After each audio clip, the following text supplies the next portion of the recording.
Hello and welcome to Food Rebels. This is the show that's dedicated to the more rebellious side of the food world.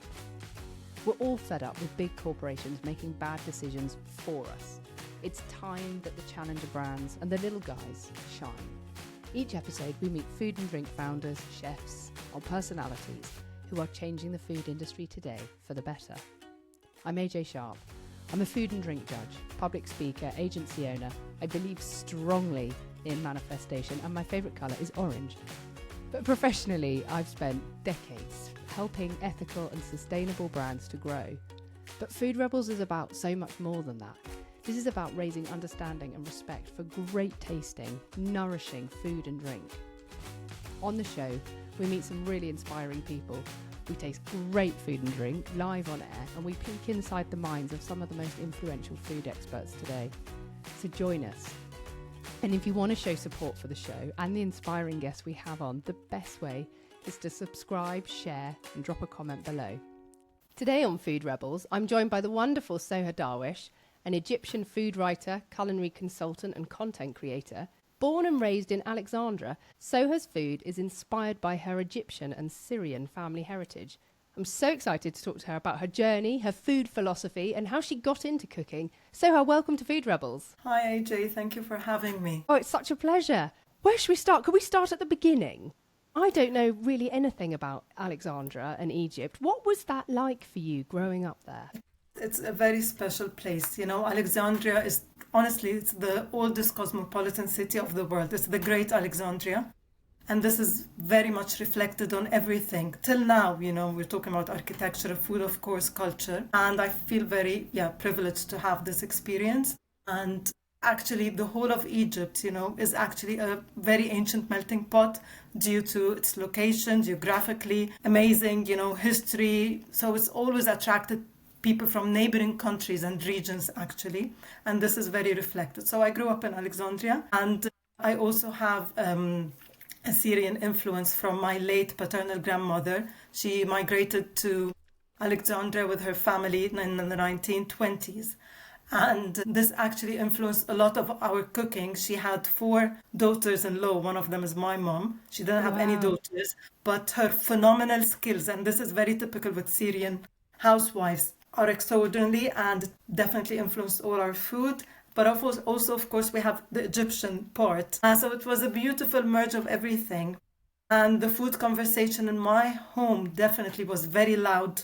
We were foodies before I knew it. You know, food was huge at home. And we always had TV cooking shows from every part of the world on, something we like to watch, even if we don't understand the language. Anyway, but I was never allowed in the kitchen. You know, my mom would always prefer to be on her own. I have to say, I'm like that now, but I'm not worried because her presence in the kitchen in itself was inspiring to everyone. Just so what was your grandmother called? Sorry, my grandmother's what was your grandmother called? Her name is Salma. Salma? Yes. Salma. And so and my mom, of course, you know, she is and still is an amazing, you know, home cook. And so seeing her day in, day out in the kitchen was a message for me of her love to us, dedication. She takes it, you know, very seriously, kitchen stuff. Then came my move to London, and about 20 years ago. So how old were you?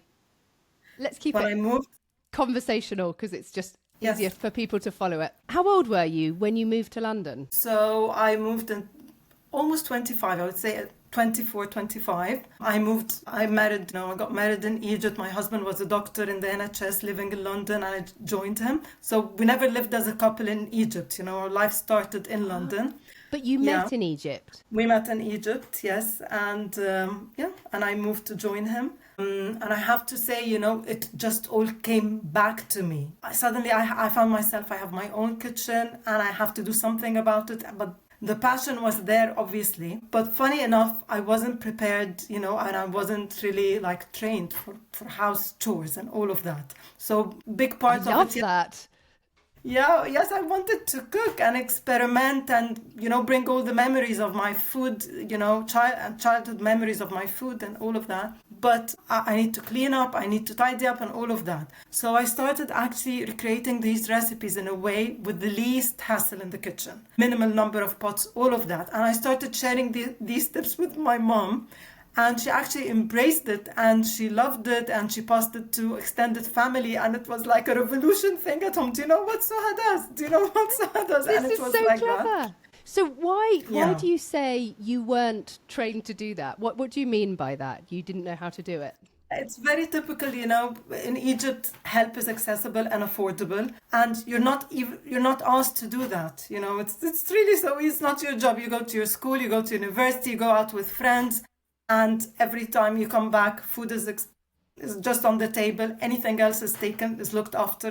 Sounds So great.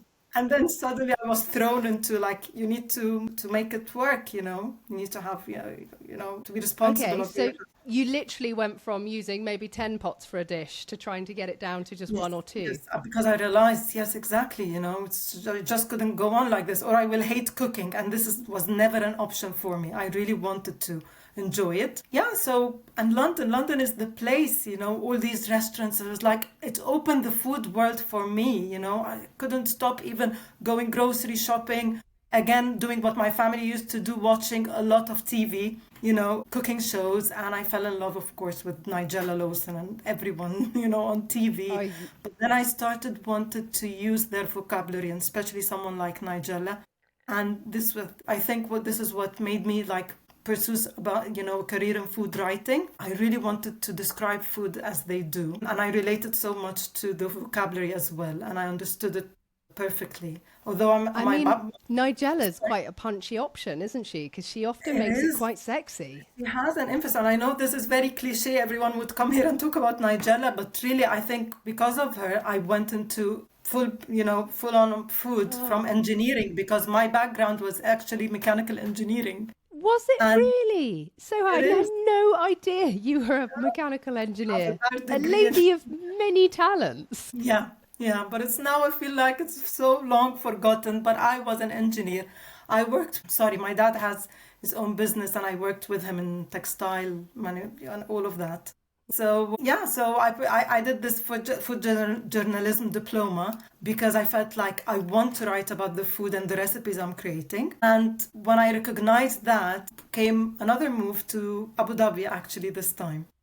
Okay, so you left London and you and your After 10 husband then years, moved yes. to Abu Dhabi. Oh, so you did 10 years in London and then you moved to Abu Dhabi together. Cool. Yes, again, it was my husband's work. He was, yeah, hunted for a job there. And at that time, I had two toddlers. I have three children, but at that time, I had two. And when I moved to Abu Dhabi, again, I have to mention, life was easier and there was help again. And I Yeah. was able to focus because the passion was there already. The diploma, I was working on it during my move, and I was like, I need to do something, about that. And again, luckily, it worked, through networking, and it was so easy for people to recognize, my potential. So I landed my first job as food copywriter with a branding company. And then I think I invented a job which is called, at that time, menu copywriting. And believe me, no one was doing that there. What's involved in menu copywriting? So menu copywriting. So for me, I started saying that I think you can write the menu in a way more appealing and linguistically, more like correct way of describing the food. We can work on the design. And then one thing led to another. I'm actually creating the dishes. I'm in the kitchen with the chefs. We're arguing because they're very territorial about their food. And I say, if you're doing this style of anyway, Lebanon. And so I found myself working on projects, across the Middle East. Then COVID happened. I had to be on social media. I had an account, but I was sharing. Sorry, I forgot to mention that with that also, I started taking writing commissions, like, So as a food journalist. okay, so you were really launching your career then as a food journalist. And Yeah. what kind of Yeah. publications did you start writing for? So I started first with lifestyle magazines, Identity magazine in the Middle East, the one in Egypt. This was my first proper writing jobs, writing food features. Started with Ramadan, then Valentine's, and I remember all these things.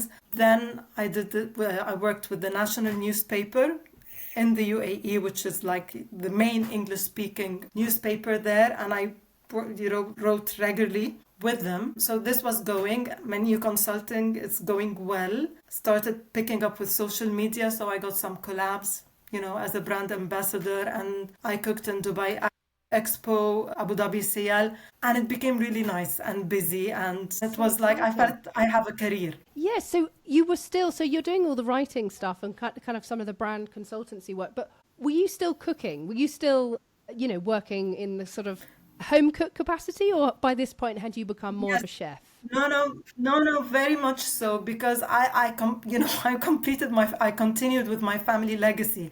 So we had help. I have to go back to my mom, but she was only allowed to cook. Like my father would not eat anyone's food except my mom. And this is not very typical because usually when you have help back in Egypt, someone else can carry on with the cooking, especially if she's been in the family for a long time. But in our family, my mom is the only one who will cook. They could help her to prep, and this continued even with me. And my husband become exactly like my dad. He has to make sure that I'm the one who's cooking. So yes, and actually I used the time in my kitchen to share the recipes on Instagram. And this is what I meant by social media. So I started learning, to do videos and edit all along with what I'm doing. Amazing. Another thing, People, yeah. so listeners at home can actually have a look at that, can't they? Online. Can you tell us your Instagram handle so if people want to have a look while they're listening to you? Yeah, it's Soha Darwish _food. Perfect. So it's my full name and then _food. Another thing I have to say, I learned from Abu Dhabi, and I always say that it's the art of hospitality. Abu Dhabi is a very modern now cosmopolitan city. We're talking about the average school, honestly, they have like 100 nationalities, something like that. Wow. So, and home dining is huge there, even more than Dubai. They like to have Really? people and host, yes, so I Is that realized a, that. So why is that? Is that a kind of cultural thing that they people like have to the host at space. home? They have the space, it's very beautiful houses. And this is a way to connect. Abu Dhabi is very family oriented, I would say, more than in Dubai. And this is a way to make friendships and to open your houses, enjoy the facilities. I don't know, probably yes. And again, help is there. So it's not really a big hassle for the hosts, but I learned something there. So as I said, there's so many nationalities. I would walk in someone's house and I would say become nervous, like what are we going to talk about? They're from this country, that country, we relate to not, we don't have anything to relate to. But as soon as we sit down to a table and start eating, the conversation starts around the food, and all barriers, disappear. Yeah. Friendships are built. And I loved that. And I appreciated that so much. And I started even hosting. And when we decided to move back to London, I wanted to continue that. And I managed to. And people really appreciate it. And I believe so much. And I did that even with food writers as well. And I remember I hosted iftar with food writers, which is worth mentioning. Throughout my years in Abu Dhabi, I kept the connection with the UK, and I became part of the Guild of Food Writers while I was in Abu Dhabi. I did that, and I built, yes. And I used to visit every summer and connect with writers. So it was so nice for me to come back, and I felt like I don't know what to Yeah. call that. I have my people there. Family. A sort of Family. corporate vibe. I mean, I think that's how you and I met originally, wasn't it? At one of the Yes, Guild of of Food course. Writers Of events. course, no, it's a huge part, for my career here and how it picked up. And it definitely started with that, but also hosting at home helped big time. And it was so nice also to obviously, it was a big success. And then I found Evening Standard, they approached me and wanted me to host an iftar. This time I hosted my friends, and they took a beautiful video of that. And it just, it's just connected with everything I wanted to promote about hosting food, Egyptian food, our food, and all of that. It's incredible. And do you actually run some cookery classes as well, did I read? Yes, I do. So my career continued, and I started writing actually to Good Food, Delicious magazine. I did collabs, so I carried on with that. Cookery classes came just, I would say, less than a year, and I love it. I love it so much. And sometimes I get offers to do supper clubs, and I feel like cooking classes for me is just what I want to really do. I love getting engaged more than just through the screen, and we cook together, and learn more about our culture and traditions, and I'm sure we'll discuss that more probably. It's in the really next. lovely.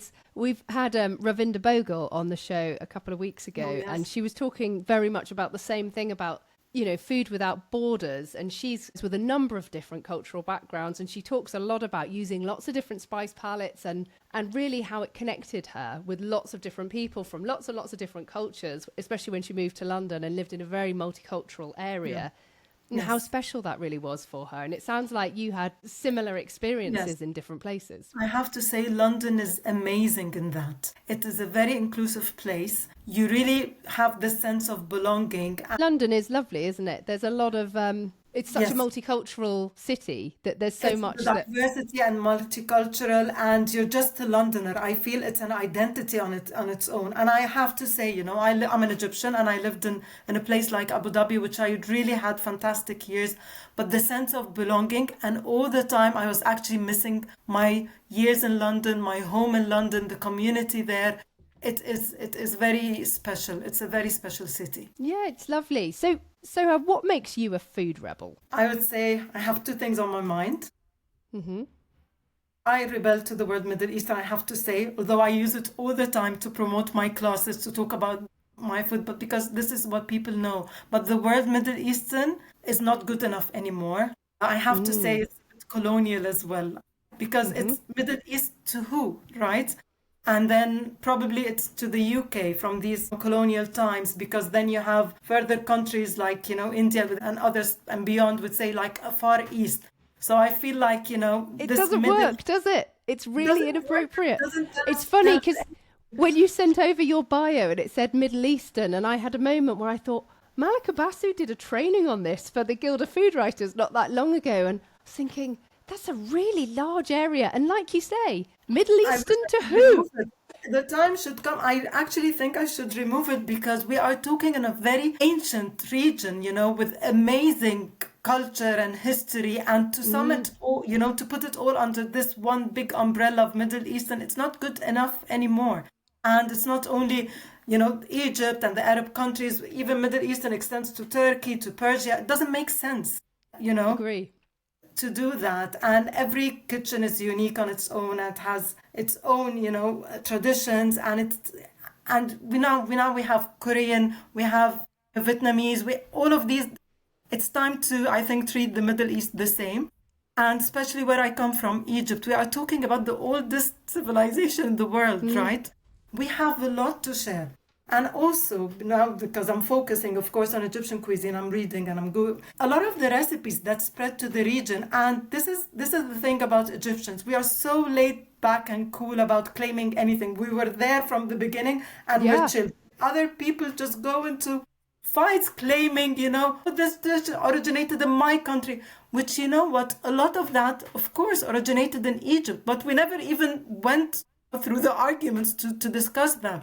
But honestly, big dishes like fatta, for example, are on the temple's walls. This has actually happened in ancient Egypt. Kahk ma'mul, which is ma'mul, it's like cookies in a religious. That also comes from Egypt, a lot of that. And I feel like, time has come that I'm working on a book proposal, and I hope one day it just, comes out, and write more about that. And this goes back to my cooking class, which the other thing I rebel to is that I feel the flavors are very popular of the so-called Middle Eastern. People know it very well now, and they're very accessible ingredients, but they're not cooking it at home as much as you would think. They think this is something they need to enjoy in a restaurant setting, takeout. And I feel also there's a lack of guidance, that you don't have TV chefs for Middle Eastern, and so they don't know. And I'm really, trying to do this in my cooking, again, with my ways of cutting corners, when we started talking about that, to replicate this. And I challenge, I challenge dishes they might seem complicated, like shawarma, when you see it, on this huge skewer, and think, how would you do that at home? We built our own mini towers. I don't know what that is, sorry. Shawarma is a stack of meat. It can be chicken, lamb, beef. It's marinated, then you stack it, and then it needs to be on a revolving skewer. This is how you make sandwiches. Like in a kebab shop. Like a kebab. We call it shawarma, exactly. It's like the kebab. But of course, again, it's different than the doner kebab and the Turkish version of it. And I did that in my cooking classes. They just loved it. And you can feel that they felt empowered. And it was even better than most restaurants or takeout places, I would say. So this is something I'm very passionate about in my cooking classes, that you can have that during your weekly meals, cook Middle Eastern flavors that you like, and it's not complicated. And we're not big on spices.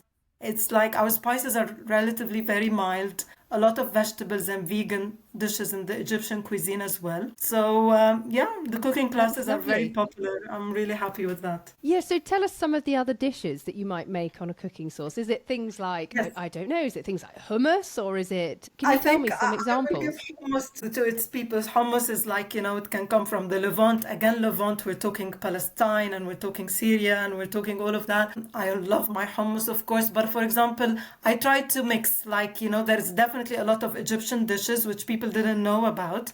And like I'm hosting a class actually in 2 weeks or something, and I'm making something called charkaseya, which is it's a chicken dish with walnut sauce. And then I'm making moussaka, which is not your typical moussaka. It's just a vegetarian or vegan even eggplant bake, which is very Egyptian. And I'm making Ali. Ali is the national dessert of Egypt. And people just love it, I have to say. And the food is always plenty and colorful. And the Middle Eastern flavors are there, but they're discovering new dishes. And natural, proper, real food, isn't it? It's not ultra processed. It's not had lots of stuff done to it. This is proper real food, isn't it? Proper real food, very simple, exactly cooking. I tend not to fry stuff. I show them that I can do it in the oven. Even the way I cut or prep, we use scissors, we use, kitchen processors and all of that. And I always get amazing feedback. And they share with me, by the way, like weeks later, they would say, oh, we did your fatta, we did this dish. And I'm very happy. There's nothing makes me happier, I have to say. That's incredible.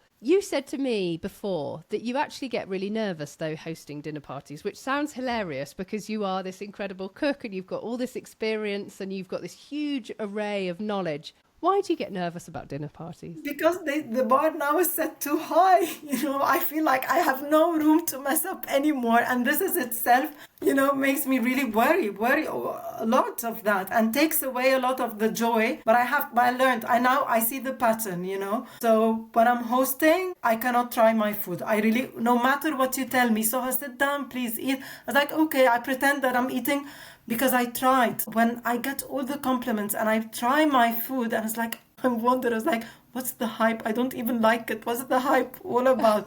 Something happens to my palate. It's not even normal. Like, I'm my worst critic. And I realize I only enjoy my food after my guests leave the house. Then I really appreciate it and I would love my leftovers. So it's all psychological. And it's so silly because, I'm famous for that. It'll be a thing. We had Professor Charles Spence on the show a few weeks ago, and he was talking about how food can taste completely different based on the light in the room, the colour of the wallpaper, all sorts of different things. The same wine will taste completely different. And I wonder if you're feeling that sort of maybe anxiety or that sort of social pressure, and it's literally changing your palate, so it's not tasting right to you. I never get impressed. Like, what are they talking about? It doesn't taste as good. I could do better all the time. That's why I try to avoid eating in front of them, because sometimes it can show on my face. I make them doubt my food. And I also learned to stop, because my mom was always like that. She would say, they would say this is good, but it's lacking that. I haven't done it properly. This I'm trying to stop, because she used to do that all the time. I now understand also where it's coming from. But at least I'm learning to be smart about it. I will not, pinpoint. I completely, honestly, I couldn't empathize with you more. My mother does the same thing. She's a beautiful cook, and she puts food down on the table and she goes, and we'll go, oh, Mum, it smells amazing. She goes, no, I've totally forgotten. I actually didn't have the right cream at all. So it'll probably taste awful. And you sort of go, oh, right, okay. And of course it doesn't. You start to rethink, But this means she's an excellent cook. I feel like all home cooks, two things tells me a home cook. This thing that you don't appreciate your food, but also you have zero idea of the measurements of your food. And this is, again, one of my biggest challenge. because I totally understand. If anyone tells me I don't know how much I put, I know he's a good cook. But the problem is, this is now my job to write these recipes, especially in a cooking class. It drives me insane, and sometimes even a cooking class, like, you said 1 tablespoon, why did you put 2? And I was like, okay, just try to taste it all along. This is cooking. Everything can change, heat and, again, ingredients. And the colour and the smell and they do exactly the same thing. And my husband finds it really funny because I'll often have 3 or 4 cookbooks out. And then he'll say, someone will go, can I have the recipe? And I'm like, well, it's a bit Ottolenghi and it's a bit Jamie Oliver. And then I finished it off with this one from Nigel Slater. And they're like, what? And I've just kind of borrowed bits from all of it, and then, like you say, I've cooked and I've just smelt the aroma and kind of gone, oh, it needs a bit more, I can't really taste it. It's very interactive, and it's art. Actually, cooking is one of the it's an art on itself. It is an art, and I find I am wildly inconsistent in the output. Some days it's absolutely incredible and everyone goes, this is amazing, and again, I can't recreate it because I did it on instinct. And then the next day I'll create something really awful on instinct. So, you just can't. You can't. So many variables. Too many variables. So what's next for you, Soha? What are you up to for the rest of this year and next year? I'm working on a PR project now. This is taking a lot of time, promoting Italian canned tomatoes, but I'm cooking Middle Eastern.